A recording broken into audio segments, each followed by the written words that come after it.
મારા બેટા હવે કાંઈ નથી કર્યું. આ બે ક્યાંય જાય છે?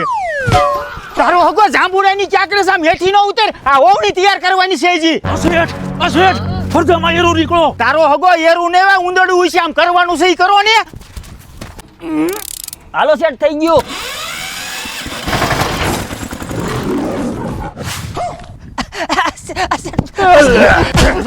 લાવ આમ તું આમ કટો લેતો આય. આ એક ખારો મળે ને તો આ બેન થઈ દેવા છે. બાપુ એકવાર ઘાય સડે એટલી વાર છે ટાળી દેવો છે.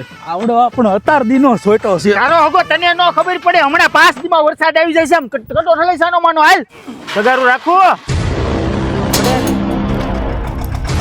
એ કડવાતા અહીંયા હાલો તો. શું છે આ મોંઘા ભાવના બિયારણમાં જોખમ નથી લેવું અને આને BASF ની 61 નું બુલેટ પ્રૂફ જેકેટ પહેરાવો. આ નાખવાથી ઉગશે તો ખરું ને. તમે એમ નહીં માનો હાલો જો 7 દી પહેલા ડેમો કર્યો છે. આમાં 61 નો પટ મારેલો છે ને પટ માર્યા વગર ના છે. અરે વાહ આમાં તો ફૂગ્યા નથી લાગી અને બધાય કોના ફૂટી ગયા છે. શેઠ આપણે 61 નો પોટ મારી દેવી. પેલા બોલતા છે હે આનો ઉપયોગ કેમ કરવાનો? 1 કિલોમાં 1 ml અને 1 મણમાં 20 ml નાખવાનું અને થોડી વાર સાયા હુકાવા દેવાનું. વળી પાછું કાળી ફૂગ ઉપર નિયંત્રણ કરે, મૂળનો વિકાસય કરે અને ઉગાવો એક ધારો થાય. અરે વાહ પણ આ મળશે ક્યાં? BASF ના ઓથોરાઇઝ ડીલર પાસે મળી જાહે. હાલ આમ બેઠો છો હું પેલા લઈ આવી પછી દાણા વાવશું.